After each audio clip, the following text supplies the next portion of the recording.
45 বাজতে 2 মিনিট বাকি, তখনই বুঝলাম আসলে এই মানুষটাই সফল হয়। মেরিল পেট্রোলিয়াম জেলির একটি কনসার্টে উপস্থিত হয় শাকিব খান। তাকে হেলিকপ্টারে করে সেখানে উপস্থিত হতে দেখা যায়। সেখানে উপস্থিত হয়ে কয়েক মিনিটের কিছু বক্তব্য রাখেন শাকিব খান।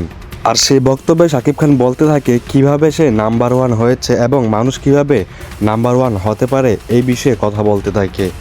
কিভাবে শাকিব খান নাম্বার ওয়ান হয়েছে এই বিষয়ে কথা বলতে গিয়ে সেখানকার একজন ব্যক্তিকে উদাহরণ দিয়ে বলতে থাকে শাকিব খান, সর্বপ্রথম কাজের মধ্যে টাইম মেনটেন করতে হয়।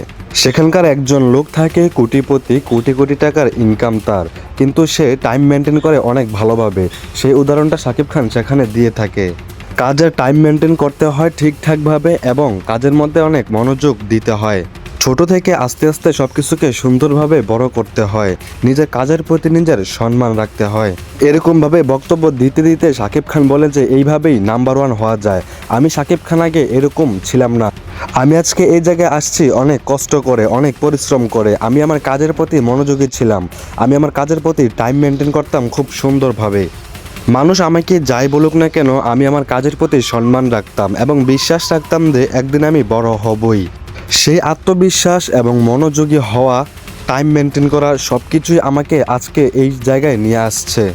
সেটা আমার ক্ষেত্রে হোক কিংবা অন্যজনের ক্ষেত্রেই হোক, টাইম মেনটেন করে কাজ করা, কাজের প্রতি মনোযোগী হওয়া, সুন্দরভাবে আত্মবিশ্বাস রাখাকেই সফলতা বলে।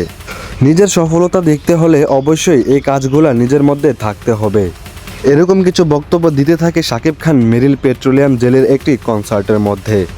শাকিব খানের এই বক্তব্যগুলো আপনার কাছে কেমন লেগেছে অবশ্যই আপনারা কমেন্ট করে জানিয়ে যাবেন। আজকের ভিডিও এতটুকু পর্যন্ত। আজকের ভিডিওতে কিন্তু অনেক কিছুই শেখার আছে, অনেক কিছুই জানার আছে। তো আপনারা কি আসলেই কিছু বুঝতে পেরেছেন, কিছু শিখতে পেরেছেন, কিছু জানতে পেরেছেন? এই ভিডিওটি কেমন লেগেছে আপনার কাছে অবশ্যই কমেন্ট করবেন এবং আমার ভিডিওটি শেয়ার করে দিবেন এবং আমার চ্যানেলটি সাবস্ক্রাইব করে দিবেন। ধন্যবাদ।